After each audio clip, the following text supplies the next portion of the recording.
Check, check, check. Jar Jar Binks really wasn't all that bad. Check, check, check. Jar Jar Binks really wasn't all that bad. Wow, I got nothing after that.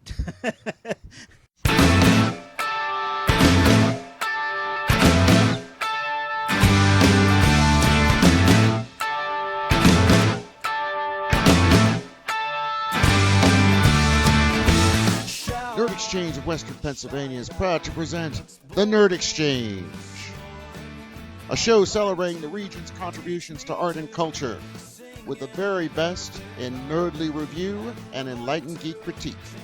With your host, Tim Sedgwick. That's me. Living what we love and learning something cool and new every day. So let's get this game started, shall we? Because this podcast goes up to 11. Sit around and figure out if I'm wasting time. Wait for the sign. It's time to shine, shine, shine. Wait for the sign. It's time to shine, shine, shine.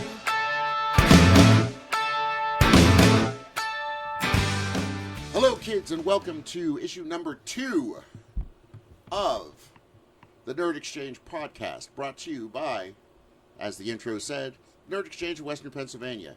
Join the group, like the page, follow us on Twitter, at Nerd Exchange, and I promise, you will never have more than 2 tweets a day from me.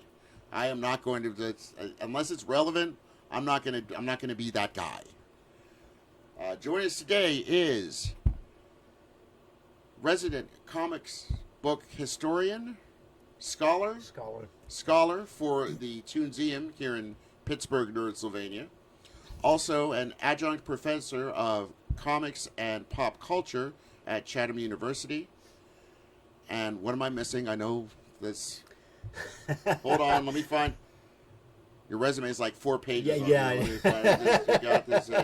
I've wasted a lot of my life. He's also resident nerd at Phantom of the Attic in Oakland. Ship's counselor. The ship's counselor, the mothership, as it were.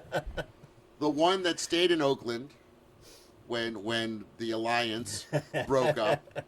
Mr. Wayne Wise. Wayne, how the hell are you doing? Hey, Tim, today? I'm good. Thanks for having me. Right on. So, what do you want to talk about? I don't know. What do you want to talk about? Well, it's a pop culture podcast, so the Pop Kardashians. The Kardashians are big now. What do you think of Kanye's over-the-top display when he proposed to... Fuck you! Let's talk about comics, bitch! Anyway, so one of the reasons... Okay, little backstory for those of you who don't know me, which I'm sure all 12 of you do. No, actually, no. The first issue... We're recording right now on Sunday afternoon, the 3rd, and as of about 20 minutes ago, in the first 4 days that the first issue episode has been up, 68 people have listened to us ramble about shit, which just flabbergasted me. That's a good start. 68, of course, you do me, I owe you one, is the don't look at me in that tone of voice. Still waiting for 69. Yes. Well, one day. But forgot what I was going to... What was I saying? Let's talk about comics. Comics. Oh, yes, comics. The reason why I started this podcast and started the group was I used to be a big old drunk. Like a big old drunk. Like the reason most of my people who were my friends, who aren't my friends anymore, hung out with me is because I made their alcoholism look better. Like, literally, well, I might get shit-faced everywhere, at least I'm not him. And I realize that now, and I was, drank half my life away, literally. And when I stopped, which is going on 4 years ago, I stopped, and I said, well, shit, now what am I going to do? Because the one thing, if you're an addict, the one thing that'll kill you is free time. Because if you're just sitting around going like, well, I remember when I used to get loaded and hang around with people.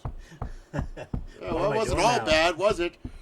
So I've been a big nerd from way back. I started watching the original series of Star Trek in 75, first syndication. Started watching Doctor Who in 76 when it was on PBS. And, of course, Star Wars 77. And I apparently, from the age of 7 to the age of 14, according to my father, said nothing but Star Wars, Star Wars, Star Wars. Which I can, yeah, that happened. There have been times you've been in the store. That's all you said then. So, it's true. So, yeah, it's true. Star Wars as a verb, as an adjective, as a, and I collected when I was younger.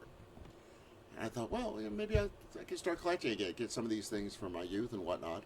And my lovely girlfriend Julia, who is now the producer of this podcast, when I would tell her about the cool things I would find either at your store or off of eBay or whatnot, she would kind of, she would listen, she would try. Nod Give me politely. about 2 minutes before our eyes would start to glaze over, as girlfriends' eyes are wont to do when one speaks of such things. And I said, wow, she looks like she's really getting PO'd. So I said, okay, here's what I'm going to do. I'm going to find a group of nerdy collectors like me. It's the interwebs. It's got to be somewhere around. And then, I can talk with them about this stuff and kind of leave her alone and let her go about her business. I looked on the internet and there was nothing there. I couldn't find anything. No meetup, nothing on Facebook. I said, okay, well, I'll make one. So I made Nerd Exchange in Western Pennsylvania for nerdy collectors like me and like you folks listening at home. And now we're up to, how many? 260 some members. Mm-hmm. And Why are you looking at me like almost numbers? almost 100 likes on the Nerd Exchange podcast page. So tell your friends like that. We'd like to get to the next level on that. And so we started doing this. And I thought I'd have you on because you're responsible for at least 1/3 of. I most people in my life these days, it seems I introduce myself as their dealer. Yes. Yeah, I facilitate the fine addiction of nerddom. Yes, at least 1/3 of what I call my man-child cave is because of It's you. my fault. Now let me ask you, what do you collect now? It's funny. I am not a collector in the same way a lot of people are. I always bought comics. Comics have always been in my life. I learned to read from comics. Mom read to me incessantly, and comics were just part of the package. So while I've always done them, whatever collection I have, it's just because I tend to be a pack rat.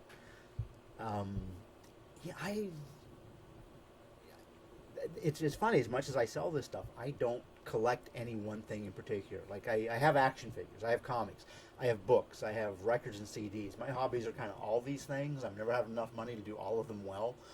Okay. So it's a more scattershot approach to collecting. There was a time way back I had the first appearance of Wolverine and Hulk. Liked that character. Bought Giant Size X-Men #1 because he was on the cover. There was that period of time around 80, 81 where I could happily say I had every appearance of this character. Yeah, that ended a long time ago with that character. So because you just can't keep up with that stuff. Okay, so because one thing that lots of times I hear people who follow artists and follow writers in comics, and that was never the thing for me. I started collecting comics because my older brother collected comics, and he turned about 17 years old and decided he was too grown up for him, and he's 7.5 years older than me, so he was like, here, you take these. So I had the complete run of John Carter, Warlord from Mars. Yeah. The Human Fly. Yeah, My Human brother Fly, was weird, man. My brother was weird like me. I had the Human Fly.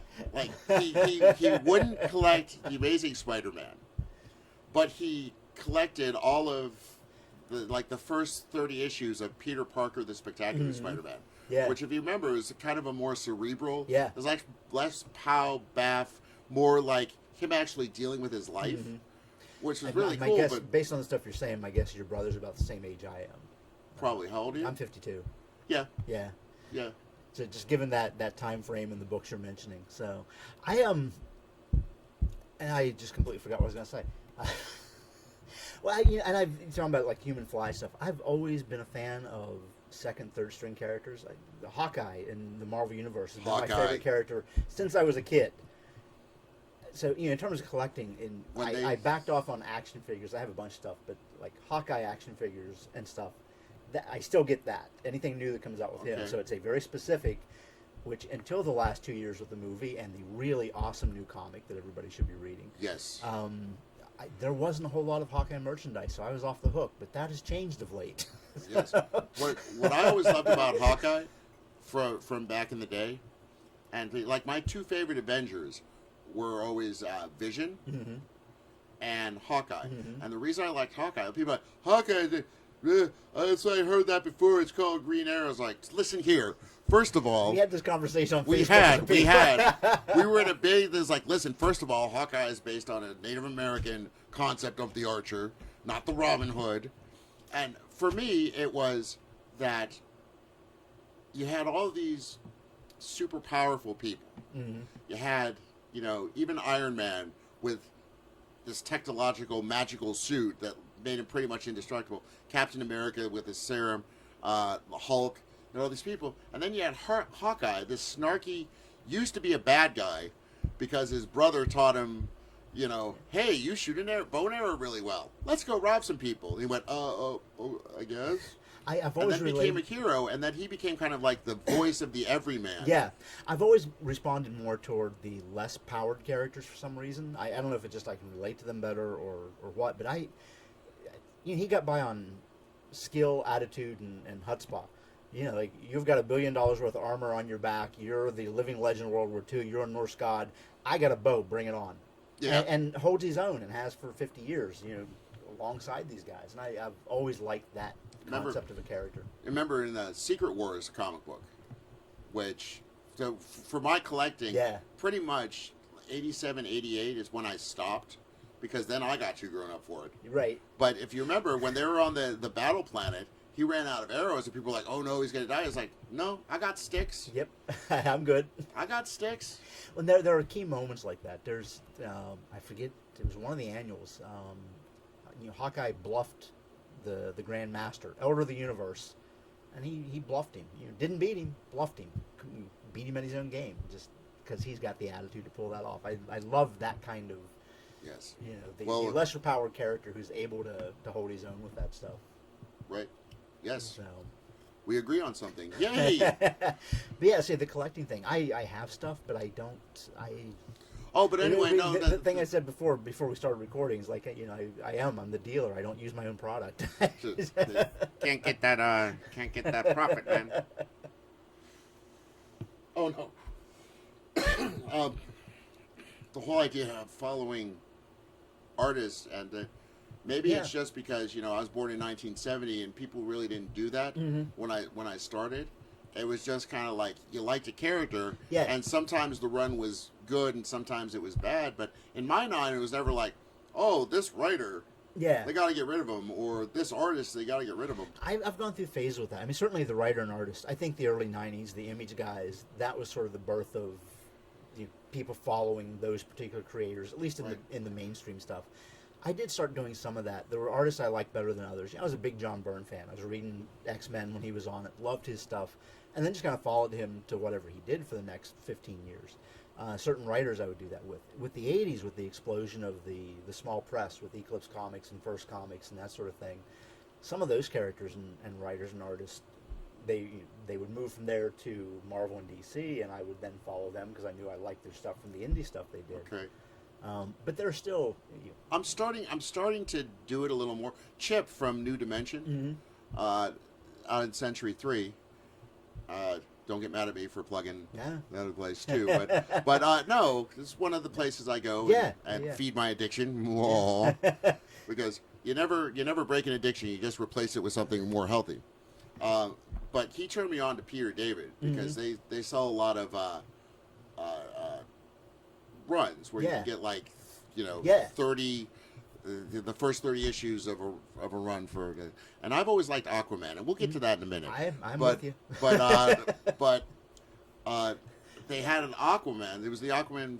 The Peter David. When Peter David was doing it, and that was the first time he and I connected as human beings, other than just like, the guy in the corner was like, here's your stuff, man. Just give me the money and go. Just give me the money and go. I don't want to talk to you. I don't want to interact with you. I don't want you to come over to my house. But I want to talk about my addiction. But I want to talk about these comics I just bought from you. Damn it.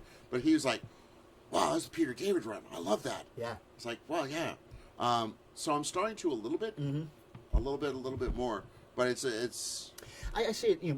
Being I read a lot of books as well, and there are authors that I follow. People like, I really dig this book. I'm going to see what else he did.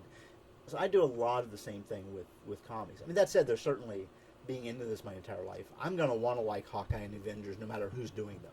Right. I don't always. If there's a, right. If there's a new, but I'm going to want to. Ultimate Vision.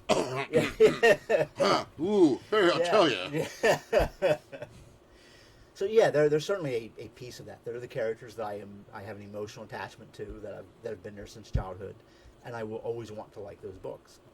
Now, I will admit, I've always been a bit of a contrarian, insofar as, like the kid who likes black jelly beans is always going to get the black jelly beans because nobody else wants them. Right. And I've always kind of like tried to look for I'm still trying to like Agents of S.H.I.E.L.D. I'm so trying to like Agents of S.H.I.E.L.D. I want to like it much better than I do. There's a tone I like. The Joss Whedon thing. There's a world there I like. But it's his brother who's actually writing them, and it's not giving me what I want. And I keep telling people, I get into wars on the Facebook, and I'm like, give it time, man. It's only episode 5. And I want give it time. Yep. And if you look back at Arrow, the first 8 issues where they're just establishing. Mm-hmm.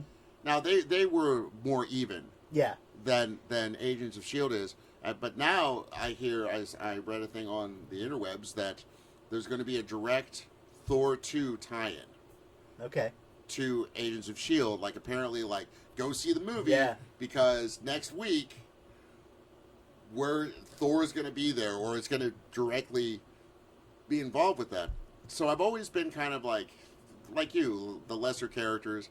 Maybe that's why I like Hawkeye and Vision so much, because other people were like, oh yeah, it's like, oh yeah, a sentient android who can make himself intangible or super strong, connect with every computer in the world. Yeah, that's like, and people with the Aquaman thing. Okay, when I was a kid, there was like the Superman Aquaman hour. He was the second. He was top tier. It wasn't Superman Batman. It was Superman Aquaman. When I was a kid, he was up there. He was one of the main characters. I fully believe there was that one sketch on Saturday Night Live that ruined his career. That one line, he talks to fish. I have people coming in the store. They'll see a picture of Aquaman, and they start making fun of he talks to fish.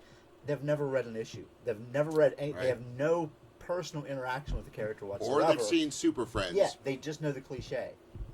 But I mean, even his first run in the Silver Age, he was badass. Yeah. And when people are like, he's stupid, he's gay and fake, whatever, I say, listen, if he wanted to, I mean, the thing is, if you look at the Flashpoint Paradox timeline thing, where he's fighting with Wonder Woman, he shuts down the ocean, man. Imagine if he wanted to shut down all travel on the ocean, all shipping on the ocean. Imagine how screwed our world would be if all of a sudden this Atlantean god, decided, you know what?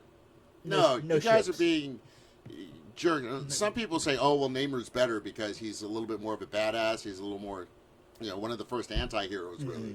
But for me, I look at that and go, wow, yeah, he could talk to fish, and he could fuck your world up. So why don't you stop disrespecting him before he decides that the only way we can get to another continent is by airplane? And the following artists and writers and that sort of thing. You go back to the '60s. That run of Aquaman in the '60s was drawn by Ramona Fradon, who's one of the few women who worked in the industry back then. Oh, okay. And she did Metamorpho as well. It's a beautiful run of artwork. So just throwing that out there. So pick that up. Yeah, take a look at that stuff. It's it's incredibly well done storytelling. By the way, if you get any good Silver Age Aquamans, give me a heads up first. Okay. I mean, democracy, fairness, no nepotism. No one will know. No one will know. So, let me ask you, are you excited about the new Thor movie? Yeah. I pretty much liked all the Marvel films, so. That's one of the things. Let me ask you this, and it's going to be a little bit of a rant, maybe a little bit of a ramble. But one thing that's fascinated me about comics is, as not anywhere as much of a historian as you, of course, but as somebody who's just kind of looked at it, the ebbs and flows, it seems like one of the reasons why comic books hang on is because it's almost died so many times, and then things happen that just, and boom, it goes back up. It's almost like a heart monitor. You know what I mean? Like it goes up. It's like the first thing I think is, of course, Action Comics #1, because there were comic books before that. Yeah. But they weren't really big. They were part of comics. The comics industry grew out of the magazine publishing industry. The same companies who did comics, these people were publishing magazines. Now, did they just have extra paper, or did they just want to do things for kids? Yeah, no. The idea was and they're publishing magazines. It was cheap. The idea was product, get it out there. It was cheap paper, and make it for a penny, sell it for a dime. Yeah, exactly. And the comics thing just started. They were reprinting. The first comic books were reprints of comic strips. Comic strips in the newspapers were Dick Tracy and whatnot. Yeah, I mean, incredibly like popular. So the first comic book, a guy by the name of Max Gaines, put together what we think of as a comic book today, that format. He put together a reprint of comic strips, folded it, side stapled it, and it was promoted for. He did it for a promotion for like a soap company or something. Here's a free giveaway if you buy this box of soap. And the soap company didn't go for it. So now he's stuck with a room full of these comics. On his way out the door that day, he took them to the news vendors. So he just did it on spec. He hand put a bunch of 10-cent price stickers on it, gave it to the news vendors on his way home. When he came back on Monday, they were sold out and asking for more. And Max Gaines went, "Oh, wait a minute." Now, Famous Funnies #1 is the first real comic book as we think of it today. and what's that worth now? Probably a whole lot of money. If you actually found one. If you found one with his hand price sticker on it, I don't even know. I don't know if there are any of those left out there. So that would be like But that that would be was- like Action Comics #1 Yeah. kind of money. For Yeah, like what? yeah. This is I imagine- like 1929. But I after imagine that- it didn't even have probably like a slick cover or anything. Oh no, yeah, Just like yeah. It was a promotional item. wow. But he saw that there was a demand for this, so they started publishing more and started for the first 2 or 3 years. It was all reprints of comic strips. Eventually, the demand for these outstripped their access to comic strips, so they started producing original material. So that what year is that about? That's like, say, 29 is when Famous Funnies came out. The original material was around 33, 34. Okay. And Siegel and Schuster, the people who created Superman, were working for national publications. They'd been working for them for 2 or 3 years by the time they sold Superman. There's sort of that myth that these two kids from Cleveland were ripped off by DC. These kids from Cleveland, by the time they sold Superman, they weren't kids. They'd been working for DC Comics for 2 or 3 years. Right, and that's just the way it was back then. Yeah. And probably somebody said they sold it for $200 or something. It was $10 a page, $130. Wow. Which and it's But back then, what they were ripped off. Absolutely, I make no pretense about it. In terms of what that character went on to make, they were ripped off. Everybody who worked in comics and magazines as a creator in those days were ripped off in exactly the same way. So it was just the culture. It's more egregious with them because of what Superman went on to be. But there's no way. I'm just saying, there's no way that the publisher could have known. No, absolutely when he not. bought No. the intellectual rights No. to that. Well, This is going to make $25 billion and someday. And the publishers, their entire way of doing business, that whole idea of creators' rights never crossed anybody's mind. This is a product. If you submitted a short story to Amazing Stories in 1933, I paid you a half cent a word, and it was mine then to do with whatever I wanted to do. In perpetuity. In perpetuity. That's the way they did this. When they bought that story from the two of them, in their mind, they owned it. They didn't know anything else. The other piece that's that is forgotten is Siegel and Schuster continued to work on Superman for the next 10 years. They were paid a page rate for every story they did. Siegel owned a house in Cleveland and in New York. By the standard of the time, they were well paid. They made money. We're talking Great Depression. Yes. So they did well in the Great Depression. They did well for their time. In the long run, they didn't make anywhere near what. And it's the argument between business and creative rights.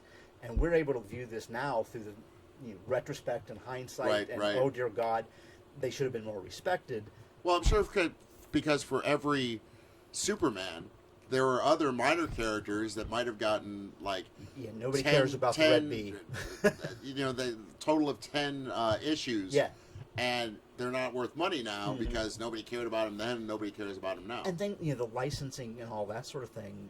The idea that Siegel and Schuster were owed anything for the radio plays or the cartoons or any of the merchandising that took place never crossed the mind of the business people because nobody had ever done that before. We see that now. I heard that Superboy, though, that by the time Superboy came around, they were a little bit more savvy and were like, no, we want to keep the rights to this. But even then, they kind things. of had to fight for that. Yes. They did get that back eventually. I forget all the details of it, but Wow. yeah. Okay, but okay, so we got Superman. Mm-hmm. But even more than Superman from that era, I think that the thing that saved comics from just being a pulpy kid things is World War II. Oh, absolutely. Because they destroyed all of them. They were paper drives, and people were like, support the troops. Yeah, there were issues of Captain America where Captain America says, when you're done reading this issue, kids, take it down to the paper drive, support the war. Well, how much is that worth? Yeah. And people are like, no, actually, I'm going to put this in saran wrap and wax paper. But comics were being printed. Print runs were 1 million copies back then. And if you read enough of the literature on that, it wasn't just kids reading it. It was everybody. Right. Like 1 million copies, and it was passed around. They talked about the idea that any given comic was being sold for 1 million copies, but probably being read by 5 million people. Okay. It was being shipped to the GIs. Right. That sort of thing. So yeah, World War II absolutely. But helped then create after that the business. war, the superheroes, Captain America kind of went away because like, well, okay, we won. Yeah. Now, where are we going to take this story? Kind of wrote ourselves in the corner when we won the Well, war. after fighting Nazis and the Japanese for 4 or 5 years in comics, suddenly street crime didn't seem like that big a deal. The only superheroes that were consistently published up through the entire period was Superman, Batman, Wonder Woman. All the rest of them went away. They went away, and then horror comics, Crime and comics. true crime comics. Young romance comics accounted for almost 25% of all comics sold in 1947. That's hot. Yeah. I mean, Oh, wait. when I say that's hot, I mean Romance comics, Young Romance #1, created by Joe Simon and Jack Kirby, the same people who created Captain America. wow. But But then- the best part is, like, you'll see some every now and then, like, you'll see online just pictures from the inside Yeah. of these books, or like the covers, and they're ridiculous. Oh yeah, well, and it's the romance comics. So much of what they were doing, they promoted a very post-war, stay-at-home, a very traditional view of what women's roles were Oh, and yeah. romance, that sort of thing. Because I mean, crime comics was this. Ooh, this guy did something bad, but then he paid the price. At the end of it, he goes to the electric chair. It was incredibly. I mean, they focused on the crime. Wortham wasn't wrong in saying a lot of this stuff was really over the top and kind of glorifying it. But the basic bunch of premise, pages of the crime, and then on the last panel, oh, by the way, he paid for it. Crime Does Not Pay is the name of the biggest crime book of the time. So that was the premise. Is like, oh, here's all this crime stuff, but it doesn't pay. The romance comics are very much like, oh, she fell in love with somebody else, but in the end, she should have stayed with her husband and stayed at home. So they were promoting this very traditional, conservative, post-war point of view of what America should be. which made it kind of stale after a while. Mm-hmm. But then the horror comics, and then the Code. The Code saved comics not because it kept kids from being corrupted, but because people burned comics again. Yeah, people would. Yeah. Instead of supporting the war effort, then it was you bring this trash down here. We're gonna do it, which made the comics that survived all the more rare. In my class, when I'm talking about the World War II stuff, I have a slide of Nazi book burning, talking about this is what you do when you're a regime, when you're trying to shut down ideas, and then I followed up in 1947 with a picture of American kids burning comics. 2 years after the war, look what we learned. Mm-hmm. So, yeah, but the Senate subcommittee hearings, Seduction of the Innocent, written by psychiatrist Frederick Wortham, who fully believed comics were responsible for all juvenile delinquency. He really kind of believed all No, he was a true believer in that. Yeah, he did. And he wasn't just like trying to sell books. Like some conservatives today will do an incendiary thing like that just because they want to make some money. He did believe it. But, I mean, his testing was skewed because he said he worked with juveniles, and 90% of all juveniles he worked with had read comics.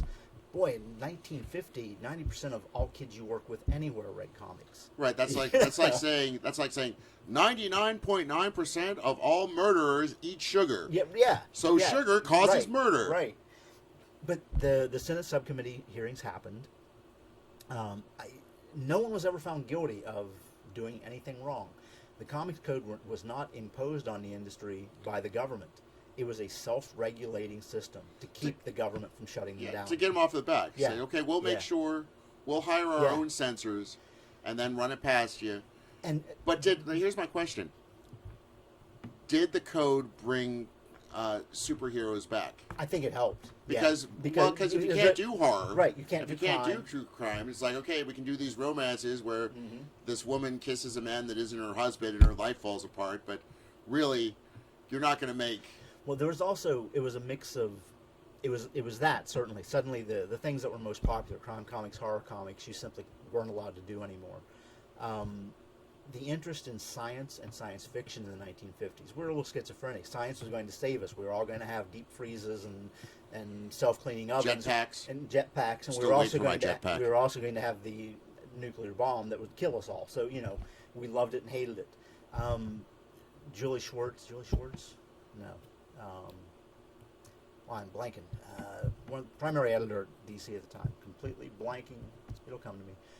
He was interested in science fiction magazines, that sort of thing. Started doing science fiction stories in comics. There were a lot of that, which the B-movie science fiction movies that were hit. It all ties together. Okay, That was movie there. adaptions and stuff Yeah. like that. So suddenly brought in the superheroes with more scientific things. Suddenly the Flash is a police detective with chemicals, and Green Lantern is a space guy, and Okay, well that gets to my next Yeah. point, which is pretty much the beginning of the Silver Age, early '60s, when DC decided to take their old heroes and make it. He's a scientific space policeman. yeah, And this guy took a chemical, and now he can do. And Marvel and the people at Marvel said, "Well, gee, I guess we should have a team too." And then you get the Fantastic Four, which was another big kick in the butt. Yeah. Because there it goes, it's going down. Okay, science fiction a little bit. Oh no, but we can't do horror. Oh, it was like, Justice League, Fantastic Four, boom. Yeah. Oh yeah, absolutely kicked it off. Just hit a nerve. And Stan Lee has said different times that he'd been in the business for 20 years at that point. He is the nephew of Martin Goodman, who is the guy who founded Marvel Comics. He was fetching coffee and sandwiches in the Marvel offices.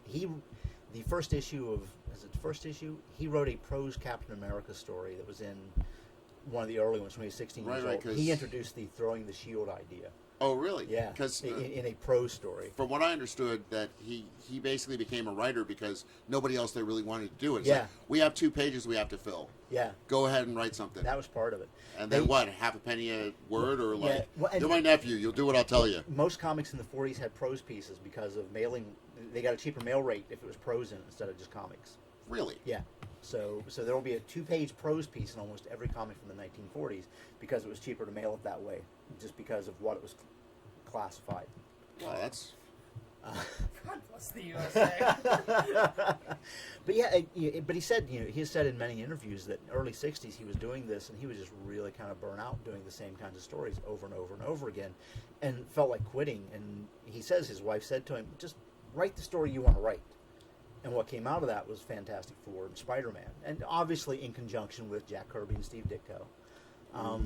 And that whole era, like those 2 artists in particular, going back to that creators' rights things and people who were screwed left and right by the industry, Kirby's real high on that list. oh, okay. But that wasn't all. That wasn't all Stan Lee. I think a lot of people forget that at the time of Fantastic Four, Stan Lee was the only official employee of Marvel Comics. Everybody else was just on spec. Freelance. Stan wrote every story coming out, pretty much. He and his brother, but his brother was freelance. So when Stan was when the Marvel Universe took off, Stan was writing every book and plotting it and just talking to Kirby and saying, "Hey, let's do this," and Kirby and Ditko were coming in and drawing it. If Stan hadn't hired them, Kirby and Ditko wouldn't have been there to co-create that stuff either. So It's he true. gave Well, them a job. It's a balancing act. And that's it. And I think there was a magic that took place among those people that wouldn't have happened otherwise. I So- don't think you can take any of them out. Oh, of it that was equation. alchemy. Yeah. It was artistic alchemy, definitely. Yeah. So you get then say 63 to 73, Mm-hmm. which is kind of, I think of it as the golden age of the Silver Age, where you know what I'm saying, Yeah, where yeah. everything is Silver Surfer is introduced, and Comics, Hulk, of comics course, started to and- grow up. and then the Avengers, and bringing back Cap. Yeah. For the first time in the Marvel Universe where they took somebody who was dead Well, and said, no, actually, he was just in an iceberg. College students were starting to read it again as well, rather than just for kids. So Stan and Jack, and the entire Marvel Universe. Because it was well written. Yeah, because it was legitimate art. And for those the Dark Ages, after the Comics Code was started, people looked at it as like, well, it's just for kids, and it was very repetitive and somewhat silly. And there's a lot of fun stuff. I love a lot of that. Archie stuff. comics. I'm just gonna say, no, I have fond memories as a child I am of very Archie fond of a lot of comics. the Archie stuff. Okay, Yeah. but after I was like 10 years old, there's only so many times you can watch Jughead eat some hamburgers. I love that stuff as a kid, and sometimes which in is the last actually 3 or 4 just- years, I've come back to it. as a quick aside, what they're trying to do with it now, Mm-hmm. making it socially relevant, I'm all for that. Archie's like the most progressive comic on the racks right now. Right. It Right. really is. It's like, okay, so we had 60 years of kind of being, I'm not going to call it Drek, but if you compare it to what the big two were doing. Yeah. And the character development and as human beings. They had a formula that they It stuck was- with for 70 right. years. Yeah. And enough kids shelled out their quarter every 3 weeks or whatever. See, I went back and rediscovered that stuff. The comic in the 80s, Love and Rockets, which is just Oh, I remember, yeah. real high on my list of all-time favorite books, and I could make an argument that it's one of the most important books of the last 30 years. I collected that back in the day, so I'm going to agree with you. But both the two primary writers, artists on that, Jaime and Gilbert Hernandez, and their brother Mario did some stuff as well, but Gilbert and Jaime are the two primary people. When they talk about their influences, Dan DeCarlo, Harry Lucy, these two guys from the Archie comics are huge influence on their art. And the first reaction is like, "What, really?" You go back and look at it, it's like, "Oh yeah, they're a huge influence on their art." And Jaime's just one of my absolute favorite cartoonists ever. So it's like I'm looking at his stuff, and he influences the way I draw. It's like I need to look at the stuff that influenced him as well. So I started going back and looking at the Harry Lucy stuff, the Dan DeCarlo stuff, and the composition of it, the solidity of it. With Harry Lucy, the animation of it, for still images, his characters are so animated, so active. Just the See, amount now I of- have to go read Archie comics again. Thanks, Wayne. My Sorry, work honey. here is done. No Christmas this year. I have to go buy some Archie comics. What those two artists are able to do in terms of emotion and expression with such an economy of line is just amazing. Okay. See, I learned something new today. So 63, 73, you got that. Then you've got 73 to about 83, 86, which is kind of a decline. Like, I love Bronze Age comics just because that's my wheelhouse. But looking back on it, I remember I bought a bunch of like John Carter, Warlord of Mars comics, and they're really not good. Objectively, they're not good. They said, okay, we've got this property. People are buying these sort of, Star Wars was the big thing coming out and everything. It's like, oh, well, this influenced Star Wars. We'll make a comic. It really, really wasn't good. But I love it. A lot of the 70s was the jumping on the fad bandwagon. Kung Fu is really huge. We have Shang-Chi and Iron Fist. Blaxploitation movies are really big. Let's do Black Panther? Black Panther and Luke Cage. Horror movies, The Omen and The Exorcist is really big. Well, the code had lightened up a little bit, so let's do Werewolf by Night and Tomb of Dracula and et cetera, et cetera. Morbius, the living vampire. Yes, because you still can use the word. You couldn't have the say undead. He had to be a living vampire, and the Avengers fought zombies because zombies were off the table. Yeah. So, but I'm saying it was kind of a dark time in the history because then people, Stan Lee was still going. He was touring like a rock star, going to universities and packing the houses, talking about this. Not real involved with the day-to-day. Right, but as you kind of get into the late 70s, which is really when I was born in 1970, so, basically Star Wars on, I really started caring about comic books. A lot of them were like, and you could just tell that, not that they're not trying anymore, but you can tell they're not trying as hard. And in the middle of all of that, Claremont, Cockrum, and Byrne did New X-Men and changed the world. because nobody was paying attention to them when they first started doing that book. That's true. That's true. Then that's one of the things that saved it, because to my mind, then in the 80s, as you start getting into the modern age, which 86 ish. Yeah, 86, best year in comics ever. 86. Well, yeah. Well, one of the things is Dark Knight Returns. Yeah, 86. Changed everything. All of a sudden, people. How much was the cover price on that originally? I think it was like $4.99, and everybody went. Yeah. Oh my "Holy." God. Yes. Because I think comics at the time were like 60 cents. Yeah. Like your I think. Yeah. It wasn't $4.99, but it was like $2 probably. I don't remember. For I sure, remember it was but significantly more than your Yeah. regular issue. Yeah. But of course, it was done a lot nicer. It was yeah, all on square thick bound, paper. what they call perfect format back then. And just the story of that. Yeah. And Well, I think a lot of the early 80s, to me, the story of the 80s up to 1986 and until now is the whole DIY, the self-publishing, the direct market. Comics went out of newsstands and into drugstores into comic shops. full-time stores. And the business reality of that is... Eastman and Laird. Well, before that, though, in the 1970s, a guy named Phil Seuling, who was doing comics conventions, I mean, the old way it worked is if Marvel's printing Spider-Man, thank you, Marvel's printing Spider-Man for newsstands, that sort of thing, they don't have the... Stores would order however many. They'd print 100,000 copies and maybe have 40,000 of them returned. It was all returnable. So if I'm a newsstand and I sell my dollar comic, I make 80 cents off of it. Marvel makes 20 cents off of it. But I get to return it. If I don't sell it, I strip the cover off and return it and get credit. So they had to really overprint. Phil Seuling went to Marvel and DC and said, hey, look, you sell them to me at a better discount, I'll never return a comic. Which created the direct market. That's the model we still use today. Okay. Comics are non-returnable. And that started in That was early in 80s? the 70s. In the 70s. Because things like Last Kingdom by Jack Katz, ElfQuest, Cerebus were being sold exclusively through the direct market. They weren't available on newsstands.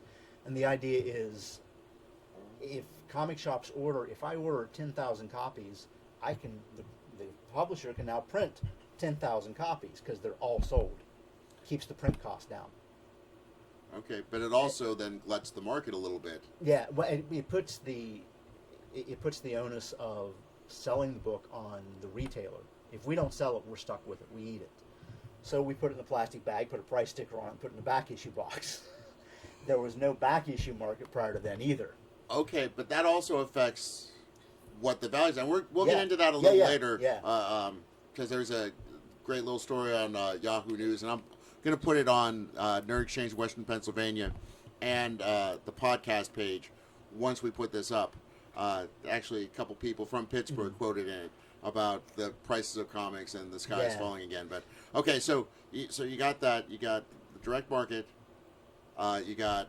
Which just to interrupt. I'm sorry, but it opened up the world to a whole lot of new creators who had never been hired by Marvel and DC to do new types of stories. I mean, you got Love and Rockets, you got Nexus, you got Grendel, you got all these neat books and concepts. Sisterhood of Steel. Sisterhood of Steel. No, I collected that, but Epic Comics was a branch of Marvel, and it was a response to all these small press places, because the small press places, the independent comics of the 80s, also offered creators' rights.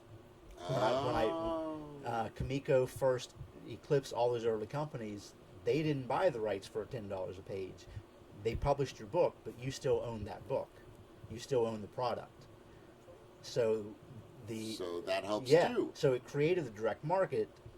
It also brought about the whole idea of creators owning their work rather than selling it to the big publishers. So it was a complete and utter sea change in the way comics were done in the 1980s. And then, for me, the third big thing was the Secret Wars, because that got a lot of people back into it, because you put all the characters in one place, and maybe people who maybe used to read comics but didn't really know where the characters were, you could get them all in one place. And of course, the toy line really got people in, and all of a sudden, people started buying comic books again.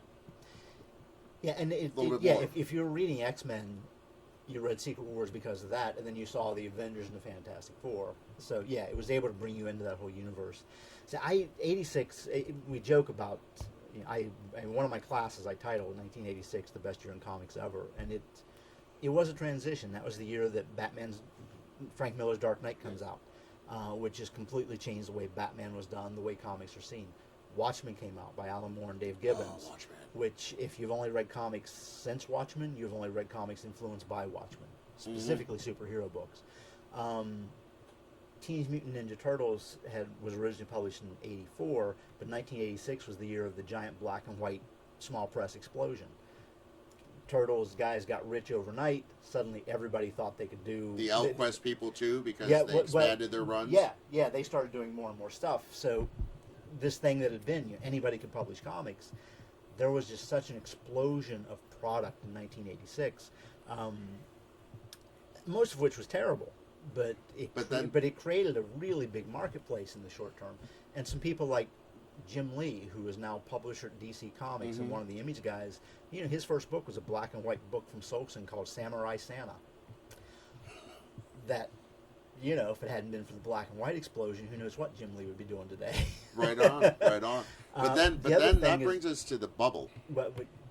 One more thing Okay, from go ahead. '86. I'm sorry, is Mouse started being serialized. Oh, So it's like the first collection of Mouse. It had been in Raw magazine off and on for years, but the first collection of Mouse was in 1986, and it went on to win a Pulitzer. And right. So, To date, the only graphic novel to win a Pulitzer, I believe. I think so. I need to check that. We'll double check that, but do a correction if we need to, because that was But that was just such a confluence And of big things. and that's also graphic novels became. They started collecting those for the first time. Yeah, and all of a sudden, you could get the Wendy Peeney's print runs. ElfQuest. The first 5 issues of it were published in black and white. She made a deal with, I believe, Starblaze Dawning was the company to do a color volume. It was the first graphic novel readily available in bookstores instead of just comic shops. Wendy went outside of the comics distribution network. She had a big following with sci-fi and fantasy readers. Had her book carried in Walden Books. Okay. That sort of thing. So, hers was one of the first graphic novels carried someplace outside of the comics distribution network. And that's a big deal. it was huge, and they made a lot of money, and that's great. But also, like, there's a great website called StashMyComics.com, and it's great because what it does is you put your comics in, you can grade them and everything, and then it'll tell you like what the issue is worth depending on the grade, and it'll tell you, what the newsstand price of your collection was, how much you paid for it, and then what it's worth. I'm doing big air quotes here. What it's worth. Right. But one thing about that's the next topic. everything ElfQuest related, because I remember at your dime store at Fenner of the Attic in Oakland, go check them out, by the way, I got a whole bunch of those. I'm like, oh, I remember these when I was... But you know what? I was not able to find one issue, any issue of ElfQuest in any of its iterations that is worth more now than the cover price. The only because there's a... Would you say they glutted the market? They glutted the market with product. I mean, the original issues, I don't know if it was that they glutted the market so much as that's been in print. Like, there was the original black and white magazine versions. It came out in the color volumes. They did a new printing of the color volumes. Marvel reprinted it as part of their Epic Comics line. It's been available to read for free online for the last 10 years. Okay, that might have a little something to do with it, too. No, I'm just saying that because... Their first appearance was in a book called Fantasy Quarterly #1. That's probably still worth some money.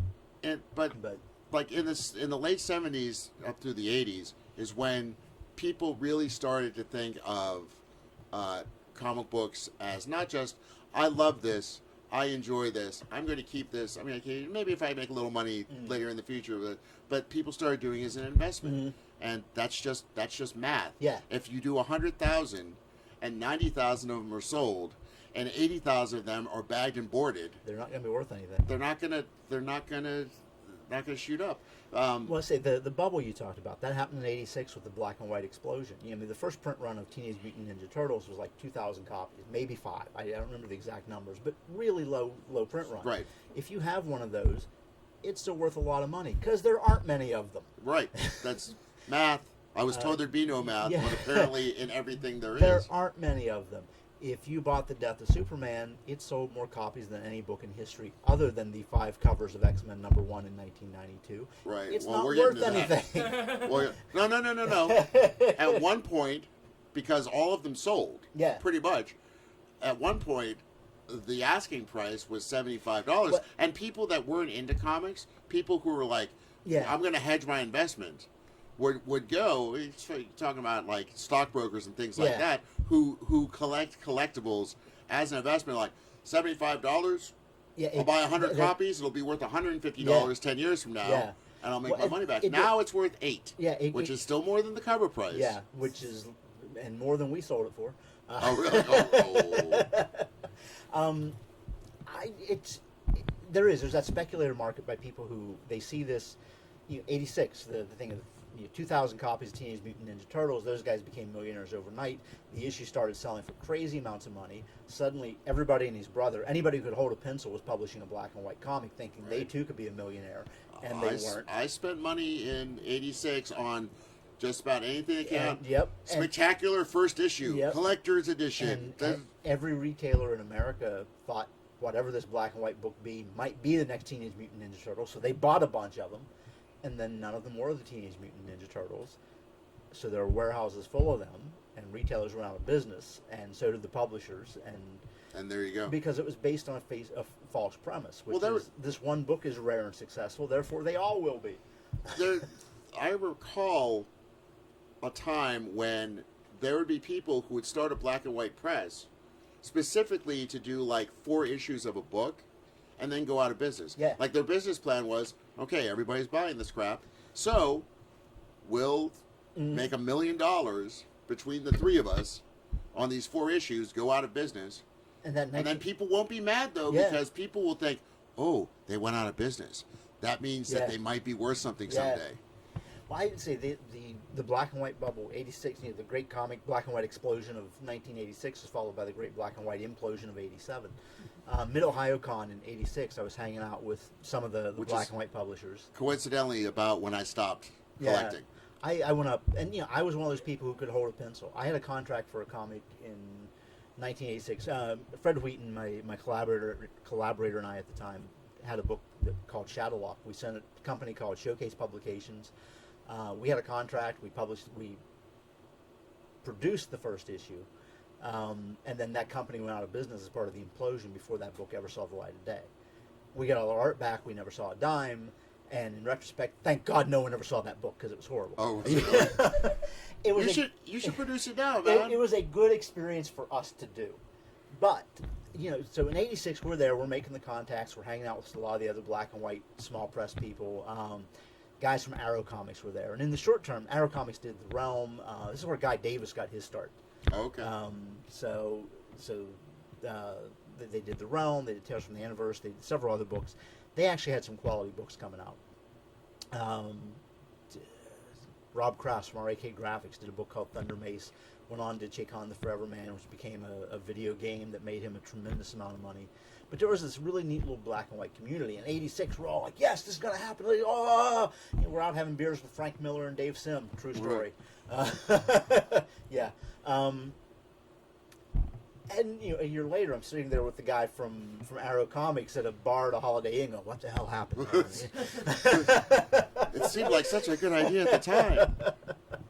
And it's just there was too much product. Every comic shop overextended themselves, and none of it ended up being worth anything. see, that's the thing for me.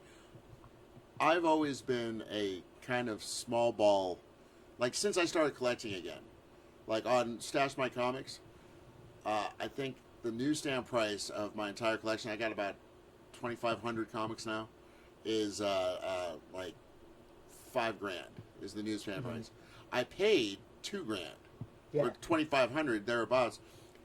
Thanks to the dime Right. sale, that you improved my numbers greatly. You're my welcome. friend. Because be like, buy it for $1. It's worth $1. It was $1.99 originally. Yeah. Kind of thing. And so now, according to this website, I think my collection's supposedly worth like $13,000. Mm-hmm. Now I look at them a lot and I go, "There's no way in hell am I going to get $13,000 for this." And that's it. There's the business reality. And bottom line is, any comic is only worth what you can convince someone to pay you for it. with Phantom of the Attic, we did that warehouse liquidation sale. I mean, we sold stuff that was definitely worth more than we were selling it for. But it boiled down to just business reality. We had a warehouse that CMU bought the building. We'd been there for a while. Jeff, the owner, lived in part of it. The rest of it served as our warehouse. Had a landlord. CMU made the landlord an offer he couldn't turn down for this old house. He felt bad about it. But we put some thought into it, and just given the nature of our back issue sales at our store, and I can't speak for any other store in the area or anywhere else, it simply wasn't worth renting another storage facility. Okay, So there was a very practical, given what our day-to-day sales are on back issue comics, and we're there. We focus on the new stuff. We focus on the graphic novels. To be fair, back issues are not the biggest thing we do. We have them. We're expanding our Silver and Bronze Age section now because that stuff didn't go in the dime boxes, obviously. and I'm still mad at you about that.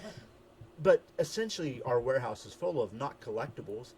It was full of unsold stuff from the last 30 years. That non-returnable business model I was talking about. Again, seemed like a good idea at the time. They're not returnable. Well, and here it is. And I've had this conversation with other retailers in the area, friendly conversation, and just a difference of perspective on what this is and what you want to focus on. And if your store is successful in any way, you're doing something right. But from my point of view, whatever we have in our warehouse, we're not going out and buying collections. This is unsold merchandise. Right. So from our point of view, that is failed merchandise. It didn't sell the first time around. This is what we have left over. Our pattern seems to be our biggest sales of any given book that comes in the store is this week, the week it comes out. Okay. Followed by the next month while it's still on the new rack. Followed by about a 6-month window in back issues of when people who happen to miss that issue come in looking for something they missed 3 months ago. Once that 6 months is over, it is essentially dead merchandise for us. Unless something takes off. Walking Dead becomes a TV show and suddenly people want back issues. But in general, across the board, if it doesn't sell within the first 6 months we have it in the store, it never will. Well, that leads me to the next bubble thing, the next thing that's kind of saved it. Because after that, like you said, 87, then a lot of people were like, I'll admit, I got out. I was like, I don't know about this stuff. Yeah. But then, all of a sudden, early 90s, you get the new X-Men, where they print 7 million copies and sold 6.5 million copies, and everybody said, oh, number one, this is what's going to let my kids retire. But let's also look at the reality of those numbers is they did that by printing 5 different covers on the same book. So you sold the same book 5 times to the same person, to a lot of people. Right, because everybody had to have. And I can show you a long box of them still in our store today that didn't sell from 1992. Failed merchandise. Honey, I think I know what my next long box is going to be. I'm overstating that, but it's to make a point. I mean, there are the exceptions, but across the board, that's kind of the truth. Then the other thing for me is Magic.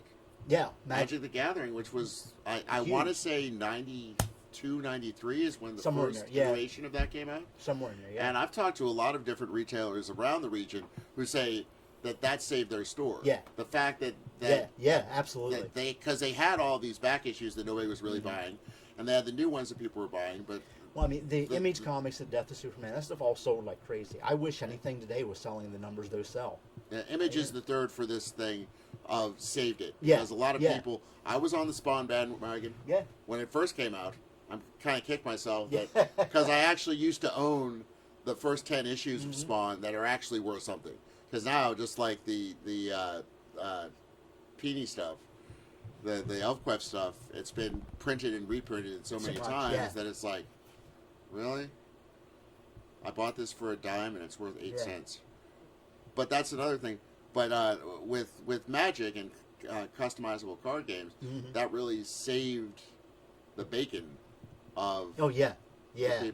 And now, do you guys aren't big with the, like, I know you guys have the game store across the way from you, but when we were there, they didn't really... We do Friday Night Magic every week. Okay, so but you sell new packs, but not old cards? We don't do individual cards. And the beginning of Magic was before I worked there. I know they briefly sold singles, but some of that just became a matter of space and... that kind of thing. But yeah, we haven't dealt with singles in a long, long time. But even with that, and I've played Magic a total of 3 times in my life, but it's just like anything. because we're going to get to the Yahoo story about it. Yeah. Is that, that you got 4 or 5 cards that are worth a shit ton of money, and everything else is like worth a nickel. Mm-hmm. And then you've got stuff that's like, oh, okay, this is worth $5. Well, See, that's what my collecting is. Yeah. That's my collection is all like, it's worth $5. Yeah. I'll get 3 for it eventually. And, if you're a retailer and you can buy a collection of comics from somebody at pennies per book and sell it back for 50 cents or $1, that it's retail. If you can do that and your business survive, yay, do it. But say just we as a business space, we can't store stuff. We just don't buy collections. If you bring us some really good books, if you bring in a run of Walking Dead right now, we'll offer you something. But in general, there was the day people come in with 5 long boxes of comics. We'll go out and pull out everything we thought we needed. Anything that we didn't have an issue of, we'd buy from you. Right, and everything else would be like... you probably bought some of them for a dime. Okay. But I think something that a lot of people who aren't part of this industry, people who find that box of comics in the attic and comics are worth something. I think something a lot of people don't understand about retail is the nature of the retailer, which is, let's say you find first appearance of Wolverine, Hulk 181. Let's say you come walking in my store and Overstreet says it's worth $10,000, and I'm pulling numbers out of my ass right now because off the top of my head I don't know what that's selling for. Right. But Overstreet on paper. Yeah, Overstreet says it's worth $10,000. Even if we will grade that out, we determine what we think we can make out of it, which may be $8,000, and then we offer you half of that, which is $4,000, which is $6,000 less than Overstreet told you it was worth. It's math. Yeah, that's math. Capitalism. Cause that's capitalism, because we're planning on reselling this, and if we can't make a profit on it, we're not going to buy it from you. But a lot of people don't seem to get that. But it says it's worth this. Why are you only offering? Well, because that's business. The other thing that changed the retail landscape for us, eBay. You can go on eBay and find anything. Right. Things, when we were going through the warehouse, I found stuff that in my mind, oh my God, this is rare. We have this. Let's look it up. And there's 40 copies. Buy it now for $20. Never mind. Any things that were rare 30 years ago aren't anymore because everybody on the planet who owns one is selling it. Right. Well, buyer's market, they say, right? Yeah. Yeah, it's like there's a handful of comics that I have in my collection that I know were limited to 2,000 copies, limited to 1,000 copies, and meanwhile, just in all the various places where it's here's a dime bin here, here's get so many for this price. I can't remember if I have this or not. Yeah. I have 3 copies of one that was limited to 1,000 copies or 2,000 copies, and I did not pay more than 50 cents for a single one of them. Pittsburgh Comic Con, we went and she actually found. You have to show him later that. In the was a $1.50 bin. Dollar bin. She's going through because she collects Witchblades, and it's like Witchblade, and she didn't recognize the cover. It's like, oh, she put that in, and it turned out it's a sketch cover with a bunch of autographs on it, and it's like, well, score for $1. Now on paper, it's probably worth maybe 10, right, with the signatures on it. But still, that's the kind of thing. It's like if you're a collect collector, because cool. you love it. Yeah. Collect because it's cool. Yeah. Yeah, Don't do it as an investment. Is basically. And the best part about it is I didn't even realize it had the autographs and the actual sketch of That's the neat. main character until I got home. Yeah. Until I actually got home and was sorting through everything and organizing it all. I'm like, oh my God, I didn't even see the back of this. This just became the coolest thing in my collection. Well, the speculation thing, the way it happens now is, we had this last month with DC's Villain Month, the 3D covers and all of that, which they underprinted by accident. And putting air quotes on that. I don't know, they may have actually, but nevertheless, it was a bit of a clusterfuck all the way around. So, from the retail point of view. What do you think? And we can just touch briefly about how the 90s, I'm going to say 94 till about 2001, was a lot of the content in the books wasn't that good because, quite frankly, a lot of the people who were doing the good work at Marvel and DC went over and started their own company. So it's not a big stretch. It's not a big leap to realize why the quality. But then there were really cool covers. I got some things in the dime bins with the hologram covers and stuff. Some of those covers look awesome. It's great. It's like, wow, just as a piece of art. As long as you don't open that cover and attempt to read try that story, you're yes, fine. I know. And also, I want to ask you, what do you think about the whole... Yahoo Finance has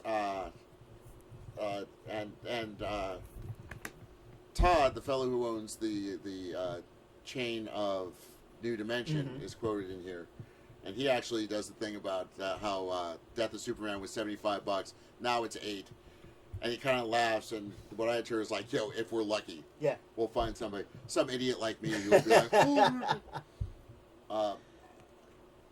But basically, and I've seen things like this for 30 years of people going, "Oh yeah, the bubble burst again," because there are a few comics that are worth a lot of money.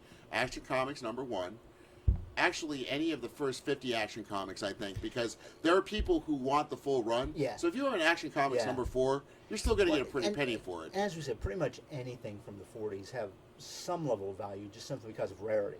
Right, You know, right, but not like $1 million. Superman, Batman. Yeah, right. You know, Those are Amazing big stuff. Fantasy #15. People are always going to want that. And one of the things they talk about in this article, and it's on the page, it'll be on the in the group, is the whole grading thing of putting stuff behind plexiglass. Now, this last Pittsburgh Comic Con, I bought my first ever graded comic. Yeah. I bought Avengers 57, first appearance of the Vision, and it was graded a 6. Guy wanted 95 for it. I got it, I think, for 80. Talked him down a little bit, and according to Stash My Comics, it's worth 180 in that grade. Air quotes, folks. Right. Yes. Air quotes. And I love it, and I would stare at it for about 4 minutes every day for the first week, and Julie would say, "What are you doing?" He's like, "Well, I just paid $80 for this. I have to get at least 3.5 minutes of uninterrupted joy from it every day for the next 3.5 months to justify the purchase." It's a vision. It's the first vision. It's the first vision. But no, one of the things that they say in this article is that one of the things that burst the bubble again is the grading system. The kind of, and it's all arbitrary in the end. It's just this one company, as I understand it, this one company said, "We're going to grade comics. Trust us, because we've worked for Overstreet, we've worked for these other places." So now instead of people just enjoying comics, they're like, "Oh, okay, I'm going to go spend $30 to go have it graded," and you don't know what the grade is. And all of a sudden, this thing you just sent out to get graded, spent $30 for, it turns out it's graded a 4 and it's worth $10, and people are saying, "Well, to the hell with this." Yeah, I'm not fond of the graded books. We haven't dealt with them at all at the store. I get it from a purely collectible point of view. Having something that's sealed up, this has an official grade, as long as everybody accepts that. If you're collecting for value and you want that sort of thing, by all means, do it. Any way you enjoy this hobby is good. On a personal level, and this is why I'm a bad retailer, I'm much more interested in, to me, it's content. It's story and art. It's a living piece of art. The moment you slab it in plastic, you've turned it into nothing other than a commodity. Right, unless you're going to hang it on the wall. Yeah. Some people do. And even the way I say that, nothing other than a commodity, it's a business. People buy and sell this stuff. It is a commodity. You know, I make my living by selling these things as a commodity. I get that. And I can understand if you have a Detective Comics 27. Which is coming out like next month. Oh, that's the new 52 version. Never mind. Oh, we'll get to that. We'll get to new 52 there, buddy. No, but if you have a Detective Comics number 27, and you look at it and well, it looks like a 6 to me, but if you're talking difference between $10,000 or $48,000, then yes. And of course, in order capitalism is that spine rolled another $30,000 worth? Yeah, exactly. But of course, capitalism, math. In order to have a company to do that sort of thing, they have to have people like me, and people who are or speculators who go well, okay, the Superior Spider-Man #1 is going to be worth $100 someday, so I'll spend the $25 or $30 to get it graded now. So it says right on it 9.5. So then when I want to sell it in 10 years, but I've never cared for it, for the same reason that, not that I would be thumbing, licking my thumb and thumbing through that Avengers 57. I try to keep my comics in nice shape, but right. But if you try to sell them, because one of the things, if you try to sell ungraded comics, even if you try to sell them in bulk, it's going to be hard to get the asking price that you want, because you might say, well, I've got 500 of these comics from the 80s and 90s, and I want $300 for them. Why? But what are? Okay, they're in bags, but are they threes? Are they fours? Yeah. Am I going to spend $1 a piece for them, and then they're worth $75? I find it interesting. This issue of the first vision, that it's graded at a 6. Because something else that I've seen happen through eBay, since we don't deal with this at the store, is the people who are collecting for value.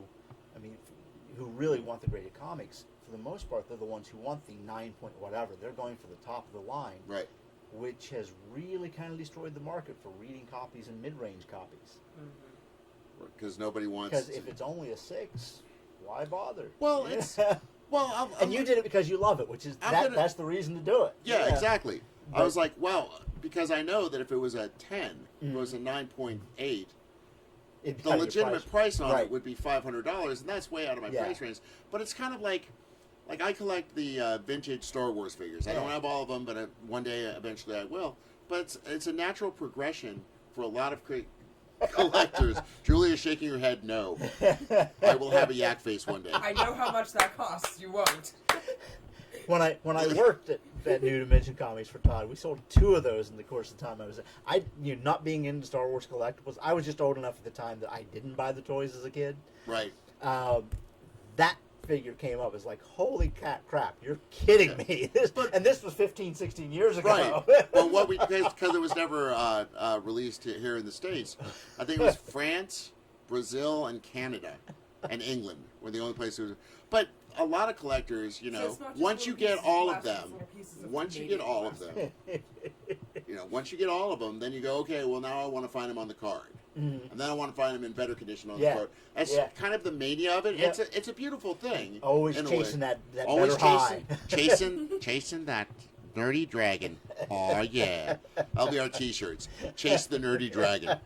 But in the same way, like, when I saw this, and, the people that were selling it were all of their Silver Age books and Bronze Age books were half off. Mm-hmm. It tells you the market right there. Yeah. And, of course, it was like the second booth I stopped at, and I was like, well, here's where I'm spending all my money. But when I was like, wow, I can look at this right now. And also, one of the reasons I got it was, okay, this is a 6. I can compare this to other books I have and go, okay, I can eyeball and say, well, okay, my copy is better than this, and not get an exact thing, but within a 1.5 range. But yeah, that people aren't going to buy 6.0s, or they're going to be like me. You're going to get a 6.0 for 80, and maybe, once this podcast takes off and I make $1 million, you can upgrade. Then I can upgrade and then open the 6.01 and actually read it. No, because seriously, if I found one that was like a 3 that somebody was selling for $20, I would buy that and put it in a bag and board, because then I could read it. Then I could enjoy it. We sold one of those within the last 2 months. You bastard! I posted it on Facebook. You did not. I would have seen that. Yeah, that one, because the guy who came in and bought it, like, literally, somebody called me within 10 minutes of me putting it up and saying, hold that for me. I thought we were friends. You're supposed to call me first and go, hey, Tim, how were your tips this week? Because I got something for you. We have a really beat-up copy of the first appearance of Hawkeye and Tales of Suspense that Jeff hasn't graded or priced yet. So, heads up, that'll be showing up relatively soon. Oh, great.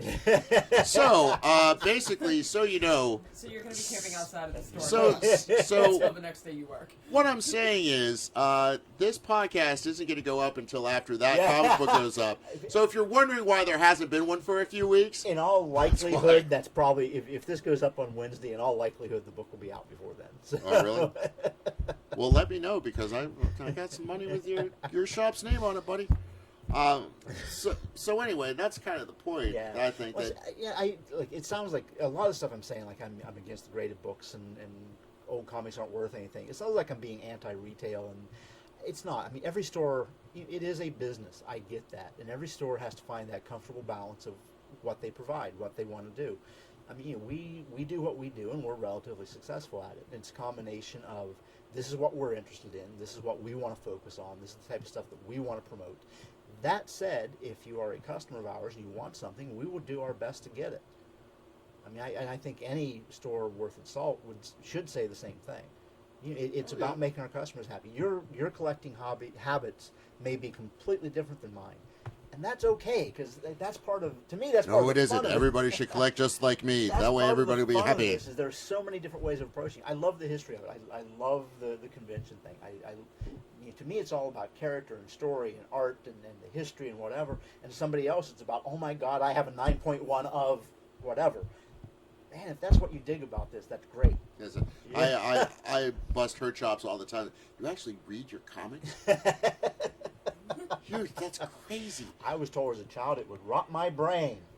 Rot my brain, and how am I supposed to retire if I read my comics? And they go from a 7.8 to a 6.1.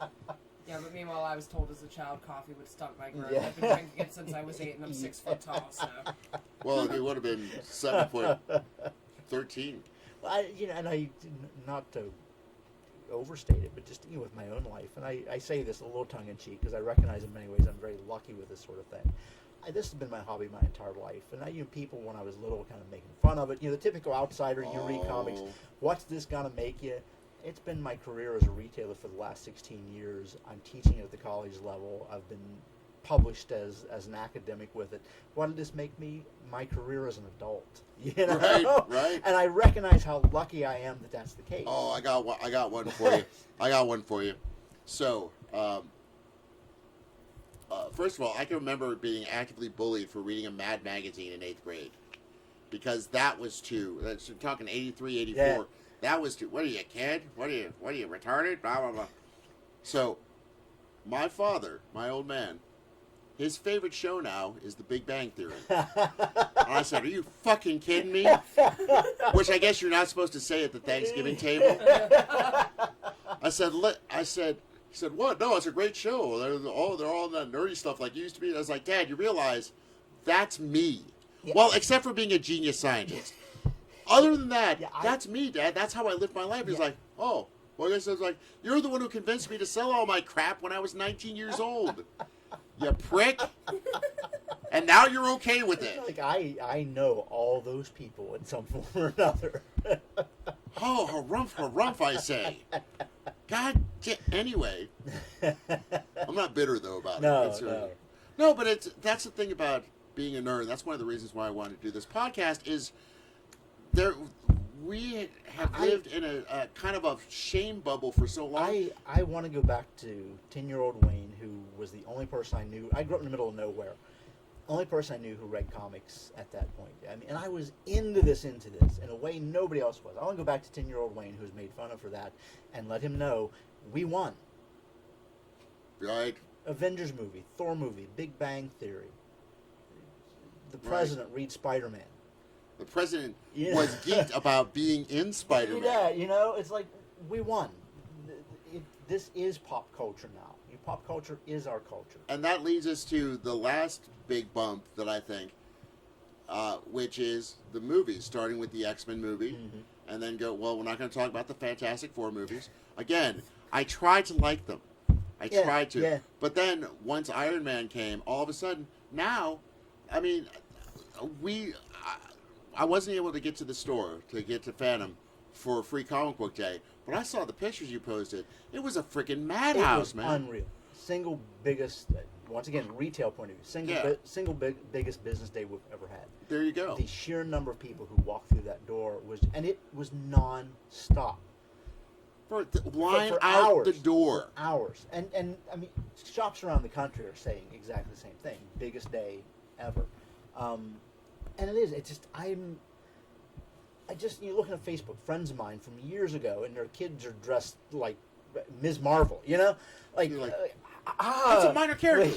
How do they even know about Ms. Marvel? Yeah, I'm just kind of stunned at how much it is a part of everybody's awareness now in a way it wasn't 10 years ago, 20 years ago. I just remember, not to harp on my dad again, but my Star Wars addiction, he really didn't like it. A lot of parents back then didn't like it because they would keep putting out new things. I can remember at one point, I remember I got the Death Star droid, right? And he said, is this the last thing I'm going to have to buy you Star Wars related? Of course I lied. Yes. It's like, yes, Father. This is the penultimate figure. There won't be any better. I have a little brother who, my folks, my dad and my stepmom adopted a couple kids from Russia back in that little sliver of an area in the early 90s when you could. And my dad was so proud that my little brother hated Star Wars. Star Wars is stupid. He was like, that's my boy. I was like, but now, it's like, wait a minute. But now, episode 7? Yeah. What did Disney pay for that again? Like $5 billion? Yeah. Something ridiculous like Yeah. that? It's like, we've won, and we have to embrace, that the tagline for this show is, live what you love and learn something new every day, because it's okay. It's okay. Even if it's nerdy and it's crappy, but if you love it, it's okay. Yeah. Love what It's you like love. it's just like Yeah. a big therapy session. Deep cleansing breaths. Yeah. And just imagine, it could be that our kids might get picked on for not liking this stuff. What, you want to play sports and hang out with girls? What are you, some kind of freak? Go put on your Spider-Man costume and You get back. do it right now. Did you finish your graphic novels? No, you're not going out to play sports until you finish your graphic novels. Did you finish grading your comics? And in this universe, children will still get picked on for Yeah. graduating Yeah. books without pictures too early. Well, there's that. But I'm just saying, it's a great time to Yeah. be a geek. And I would go back to 10-year-old Tim, and I would say, don't drink, you puke.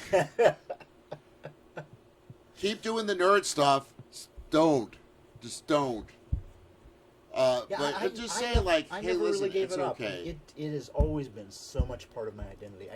I don't know if I was made of sterner stuff or whatever, but the kids picking on me. I still, I went home and read the stuff. I never gave it up. I never really hid it. At the same time, I was never the complete over-the-top stereotype of the nerd who got his ass kicked every day either. Well, I was a drama nerd. Yeah. You know what I mean? So I was in, like, a bunch of different choirs, and so I was a little bit of an odd duck to begin with. So reading comic books and stuff like that was just kind of like frosting on the cake of being kind of like off-putting and awkward. It just helped people fine-tune the targeting system. Right? Right? They'd be like, oh, comic books. But that's the thing. It's like, and I saw a comedian once. I heard a comedian. I can't remember who it was for the life of me. If somebody... Email us at thenerdexchange@gmail.com if you know who this is. He was kvetching about internet porn. And he was talking about how, like, when I was a boy, we had to go to the creepy 7-Eleven with a creepy guy and pretend to be his friend. And then, at 15 years old, we could get a Hustler magazine, and we hid that like it was the Holy Grail. You kids, you point and click. Okay? But now, I look at, like, there have seriously been times in my life where... all other things being equal, oh, you're into that stuff? No, I don't want to hang out with you. Girls especially, oddly enough, I know. And now... What? And now there are people getting laid because they're nerds. You're a tall, skinny, gawky guy, you put on a fucking Matt Smith costume, you're getting tail. You sound bitter. Well, listen, We missed our time. listen. If 20-year-old Tim, back when I actually, didn't have to go through life looking like this, if it was possible, what I'm saying is it's a great time to be a nerd, and we should embrace it, and we should appreciate it. But then again... You're saying you have a great face for podcasts, right? That's why we're not doing video, Wayne. You bastard. That's it. Wayne, the bastard wise. We'll get T-shirts with that, too. No, but seriously, it's just a wonderful time to be a nerd, and there's a bit of a balkanization that I find off-putting. People saying to, well, you're not a real nerd, because you haven't. It's like, listen, I can guarantee that just about all of you that are listening to this, I've been a nerd longer than you, and I'm not going to brass hat any. I'm going to try. I'm going to try. I'm going to try not to brass hat anybody. I spend so much time being alone in this hobby. I want to embrace anybody who wants to join us at whatever level. Please, love this stuff with me. Especially girls. Because we love girls who love nerdy things. No, actually, I'm going to have a panel discussion of women in geekdom because I had some friends who did that it's- at it was LJ's Books. They just changed their name, Rickert and Beagle, out in South Hills, Dormont area. Okay. And it's sometime in June or July. I will have to at a get Geek I'll have Girls to get panel. Rickard in on it too. Yeah, because Chris Rickard. because one of the reasons why it's exploded is because Robert Downey Jr. and Helmsworth and the pretty boys on Doctor Who. A lot of girls are into this, and that's another thing. Like, you're not a real Doctor Who fan because you think he's good looking. It's like, hey, listen, Yeah. I think Black Widow Yeah. is hot in Well, the and movies. that- That does not mean I do not appreciate her as a legitimate And character. that was a in the big Marvel part of universe. their panel discussion was that whole fake geek girl thing. It's like, it's, and I don't deny that women in this hobby run into that. Absolutely, they run into, this has been a boys' club for so long. We want girls to come in, but we don't know how to deal with them when they It's do.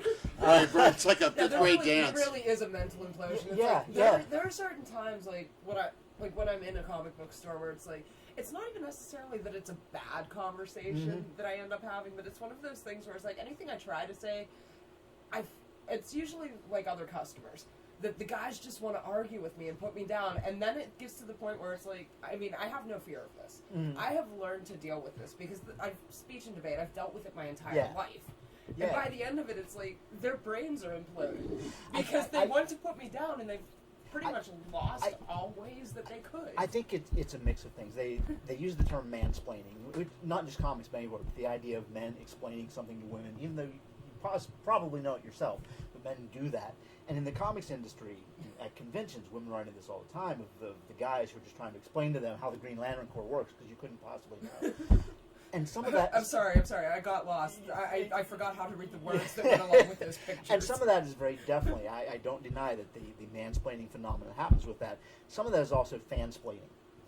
People who are so into this, you can't possibly know more about this than I do, and I need to prove it to you. But the thing is, it's like you can usually tell the difference because the ones that are fansplaining, they're practically jumping up and down while they are doing and they will do it to anybody. Yes. But I don't deny that happens with a completely different context. But and I see that in the store, and I see that at conventions. People who just they have to jump into any conversation with their input on this topic because I know this is my thing, and this is the only thing I know, and I have to explain it to people. And I've made a career of doing that, so I guess. Yeah, but the thing is, it's like whenever I was in high school, I did a lot of technical theater, set construction. I love set construction, and I dealt with that for 4 years straight, where it was, oh, you're a girl, you don't know how to hold power tools. So somehow it's a lot less demeaning when it's something that somebody is very animated and passionate about. Yeah, rather than completely... Than just here, let me take that from you. You'll probably hurt someone. Yeah. No, that would be me when it comes to power tools. Yeah, keep them away. I'm not handy. Every shelf in this place, all me. I helped a little. I took the boxes down to the garbage. And Anyway. the hammer. Anyway. I put comics and action figures on the shelves when you were done. Yes, in very creative and shadow boxy ways. I thank you very much. So Wayne, let me ask you. All right. What's out now that people should know about? What's the news? So like you said, you mentioned Hawkeye earlier, which, you know what? I'm ashamed to say that Hawkeye, I hadn't heard about it. Yeah. And then by the time that it was up to issue 14, Yeah. and I thought, oh, it's going to cost too much to get the back issues now. Yeah, and a lot of them are missing anyway. There are 2 trade paperbacks that collect the first 12 issues. A hardcover collecting all of them come out this week. How much is that? I think it's $30, which is, I think, it's definitely cheaper than buying them individually. Save me one of those. Okay. If you get more than one. Yes, I want to interview him, but I also want to make my shopping list. Well, I always have to play. I mean, I'm well known at the store as being the Hawkeye guy. I've been right. So when the book came out and it was really, really good, I always feel like I need to. What's good? Hawkeye. Yeah, Wayne. Right. Whatever. Yeah. No, not all Hawkeye series have been good. I'm on record as they haven't all been good ones. This one reads like an alternative comic set in the Marvel universe. The story, the art, they are taking chances with both of those in a way that most Marvel or DC comics aren't. It's clever, it's funny, the character is just dead on. It's a just incredibly well constructed, well written, well drawn book. But I always feel like I knew something. Yeah, I know I'm the Hawkeye guy, but no, really, it's good. It's, I mean, some of the big. There was an article in Publishers Weekly sometime this summer that I was quoted in. They sent questionnaires to a number of stores around the country, and through reading the article, it seemed like our experience with some of the big books of the last year are pretty consistent. Saga by Brian K. Vaughan, who did Why the Last Man. Oh, all right. Saga has been tremendously successful for us. It's really good. It's really strange. I couldn't give you a synopsis if my life depended on it. I have heard wonderful things But it's about it. really good. We've been pushing Manhattan projects. We've been pushing New East of West series has done really well for us. What else? That's it. The rest of it's terrible. The rest of it is not No. actually from your dime bins. I actually have a category because on Stash My Comics, and they're not a sponsor, but Yeah. they could be. So call me. That you can categorize them. So Yeah. you know, like you can click, and all your Avengers comics come up. And I have one that is marked NWPO, which stands for not worth the paper it's printed on. Not worth the paper it's on. Anyway, because I have a long box and a half of stuff that's just like, Yeah. the cover's kind of cool, but not. It's neither worth anything as a commodity, and when you try to read it, you go like, so that's why you don't have any more than like 3 titles that are selling Yeah. more than 100,000 a cut. One of my favorite graphic novels of the last year is My Friend Dahmer, which is a graphic novel written and drawn by Durf Backdurf, which I'm sure is a pen name. He went to high school with Jeffrey Dahmer, and So it's like so slice of life. So it's his autobiography of his memories of Jeffrey Dahmer when they were in high school. Wow. It's brilliant. It is so well done, and when you, I mean, it's heavily footnoted with stuff in the back about what actually happened with Jeffrey Dahmer if you don't know the whole story. Right. But if you know that, just knowing what happened, because Dahmer's like first kill took place, like one of his friends probably saw Dahmer the night he killed this guy. Wow. This is something that they're only able to reconstruct 20 years later. Yeah. But it's really well done. I mean, this is not Marvel and DC. This is it's an independent book, but it's so well written. If you're looking for superhero jollies, this isn't it. But I love comics as a storytelling medium, and as much as I love me some Marvel and DC, man, it's a good time to be alive when it comes to all the alternative books that are out there. Are you a fan of Harlan Ellison? Yeah. It's probably my favorite speculative fiction writer, and probably writer in general. But I remember Stephen King wrote a foreword to one of his books. And if you don't know who Harlan Ellison is, look him up, read him. It's awesome. But Stephen King, in this introduction, it was after Carrie but before Christine or something like that. And the whole thing basically says, I'm monkey vomit. No one's going to know who Stephen King is 100 years from now, but Harlan Ellison will, for the ages. For the ages. This guy, he's won 8.5 Hugos. Yeah. He won the half a Hugo because one of his stories was used for a television show, but he had nothing to do with it except that it was like inspired by. Yeah. And he went to the Hugo people and was like, hey, where's my fucking Hugo? That's based on my shit. Yeah, but you didn't write it. So it's based on my shit. And they said, well, we have a base, but we don't have the rocket. So, okay, put my fucking name on it. Bastard. Anyway. It's a direct quote from Time Magazine. Harlan Ellison, he also, when the Sci-Fi Channel first started, he was like their commentator for their version of the weekly Daily Show thing. And he talked about that also, about he has like 50,000 comic books. And he has them on bookshelves. And he has a little rant in that about how they're literature. And if you don't look at them as literature, fuck you, you're dumb. This is just such an amazing time for a comics fan of any kind. What is in print, the stuff that's coming in print. You can buy high quality reprints of the Pogo comic strip, which is so well done. I'm growing up. I remember as a kid reading a book called All in Color for a Dime, which was a collection of essays about old comics. by various different people. And that's the first place I think I became aware of Golden Age. There were comics before I was alive. What? I'll never see any of this ever. And that was true for a long time. But now you can. The amount of stuff that is being reprinted in really beautiful but affordable collections. And online. And online. And online. Stuff That's being that's scanned. another important question I wanted to ask you. How do you think online publishing of comics is going to affect the brick and mortar? Because my take on it is there are always going to be people like me who want it in their hand. Yeah. And I think the more younger people are probably going to do it more online. But as it transitions to mostly digital, it will expand things because, number one, people that maybe we don't want to invest the printing 100,000 copies of it, but sure, we'll put Marvel on it and put it on the website, which will be good. And also, then once it's mostly online, people will have a hunger for the older stuff because they want it in their hand. I can read Amazing Fantasy 15. Yeah, this has certainly been, one of the ongoing concerns with the retailer community is, how's the iPad going to affect comic sales? And it's too early to really see how that's going to shake out. But I think you're right. I think there's a contingent of people who want, it's a visceral thing. They want to feel the book, they want to smell the book, they want to put it on the shelf, go back to it.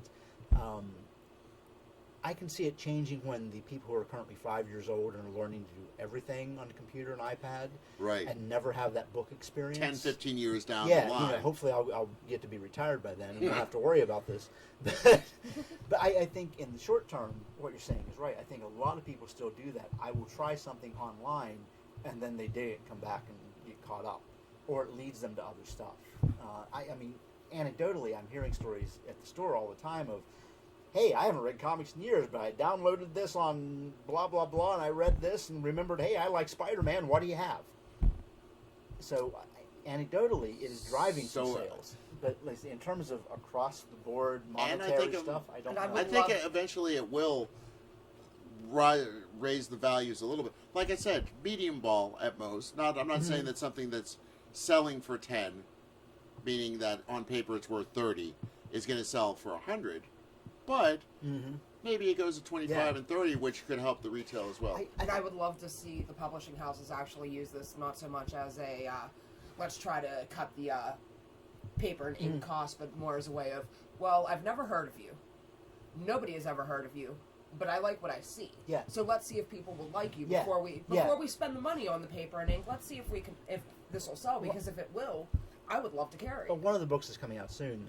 Hip Hop Family Tree, local Ed Pisker, who I've known Ed since he was like 8 years old. Okay. I taught a class on comics for kids through CCAC back in the early 90s. Eddie was one of my kids when he was like 8, 9, 10 years old. Eddie's doing the history of hip hop in comic book form. Fantagraphics is publishing it. The first of 4 books. I think he's planning on 4 books due out any day now. It was held up in customs somewhere, so the release date got pushed back.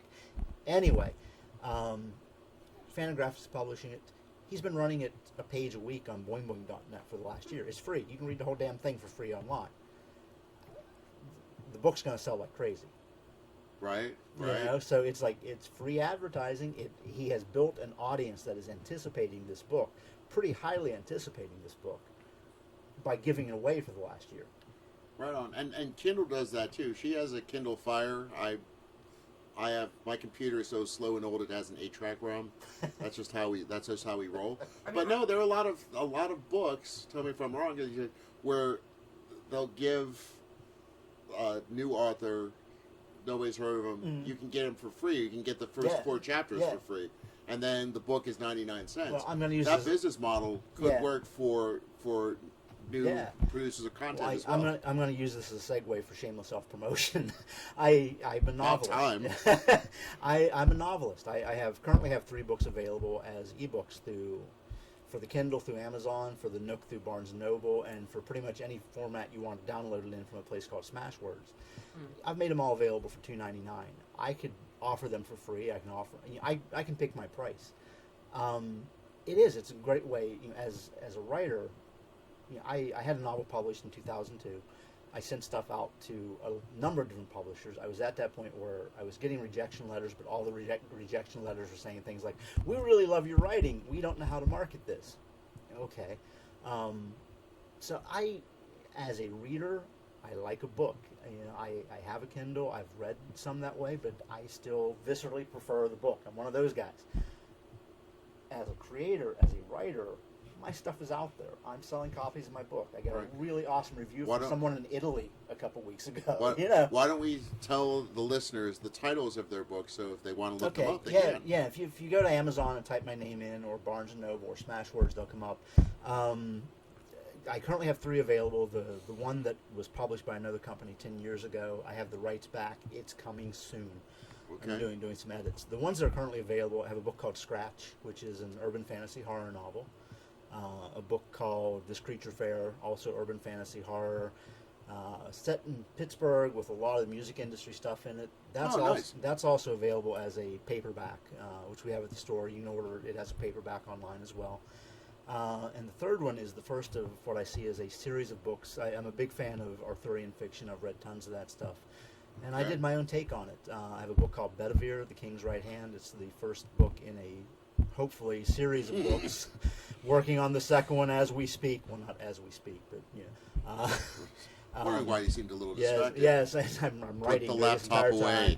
Bedivere, The King's Right Hand, which is my take on King Arthur and the Knights of the Round Table. So it's historical fantasy.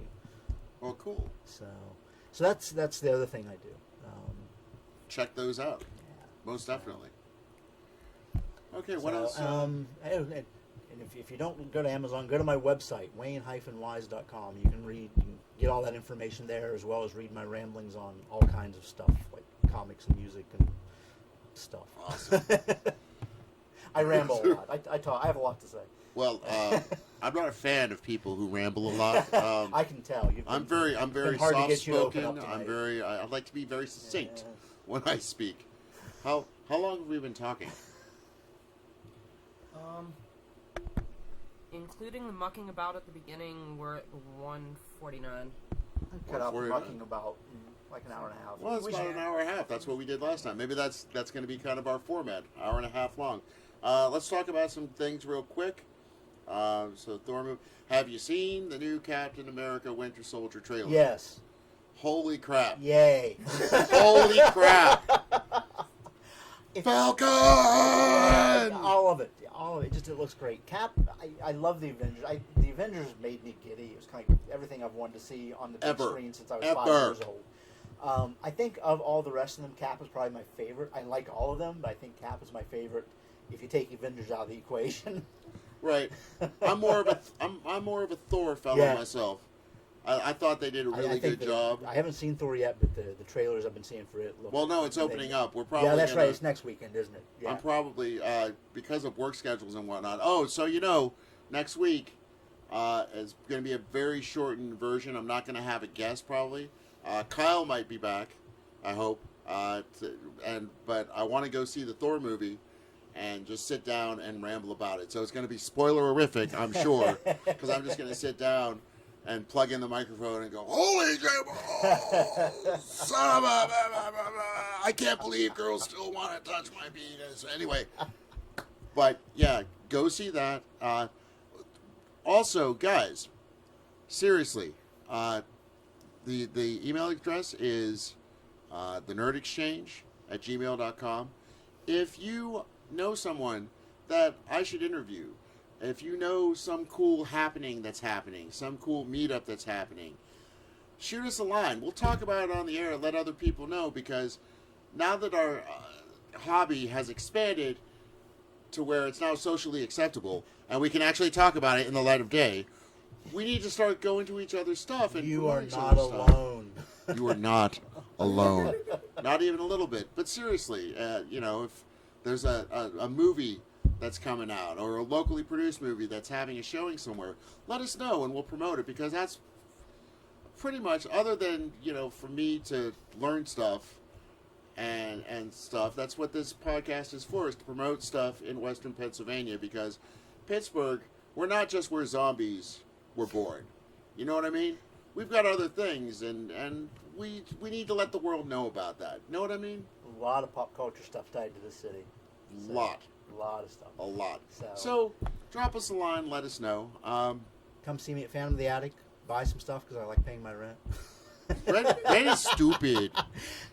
You know, what's funny is, well, I tend bar sometimes, and the nice thing about this hobby for me is I can control it by how much I make in tips. You know what I mean? Like, if I have some shows that are not so great and rent has to get paid, it's like, well, there's been times where I haven't seen you for like a month and a half. And well, the bartender bartender thing, I joke, I'm ship's counselor, Phantom of the Attic, but there's an element of that bartender thing as well. This, our store, we really think of this as, it's retail, but the comics community is a community. Right. And what you're doing here with this, everything you're saying, is community. We all share this. Yes. And we want our store to be a center of that community, not just a place where you buy your crap. Hey, maybe sometime we can do live shows there. Yeah. I mean, we do. We Sit want down to in be the a corner place and where be like- people come in. It's not a shoe store where you go in and buy your shoes and leave. It's a place you come in and share this thing you love with like-minded people. And we try to facilitate that. I see that as very important. But Wayne, that's got to get annoying. There are days. There are days. And like every retailer has their stories. Okay, to be honest, I have to ask you two questions. As we wrap this up. Number one, did I at least know a little bit about comics? Oh, yeah, or was I yeah. talking about out my ass? Yeah, 'Cause sometimes I don't know because I just sit here and Yeah, talk to no, myself. you hit the high points. Yeah. Right on. So, I know a little bit. I know a little bit about a lot. That's my goal. And number two, on a scale of 1 to 10, when I come into the store and we have discussions about whatever I'm pissed off about or whatever on a scale of 1 to 10, how annoying am I? I won't give you a number, but let's just say I showed up today to do this show where you had my undivided attention. So. Okay. So you're saying about a 6. If you were a graded copy of a comic, would I be at least a 6.0? at least. I mean, I know I'm no 9.6. You're like a vision to me. Yeah? Oh, that sounds like a perfect place to wrap it up. For Nerd Exchange of Western Pennsylvania, my name's Tim Sedgwick, and I've been talking with Wayne Wise. Thanks for having me. And thanks for listening. And we'll talk to you next time. Next time is going to be Thor, so see you next time. Hey, folks, thanks again for listening. Don't forget to follow us on Twitter. It's at Nerd Exchange. Like us on Facebook, the Nerd Exchange Podcast. And also join the group, Nerd Exchange of Western Pennsylvania. And if you have an idea for a segment, thinks we got something wrong, or just want to suggest a guest, it's the nerdexchange@gmail.com. That's the Nerd Exchange, one big long word, @gmail.com. Thanks again for listening. Don't forget, live what you love and learn something new every day. As I sit in the back with my crown, bitches get down like bitches get down. Motherfuck you, Mr. Underground. As I sit in the back with my crown, bitches get down like bitches get down. Motherfuck you, Mr. Underground. This is the mother best song ever. If I have words, it would be even better. This is a jam to make your day sunny. Could take it to your hood, maybe make a little money. But don't do a thing, I think it's kind of funny. All I do is sing.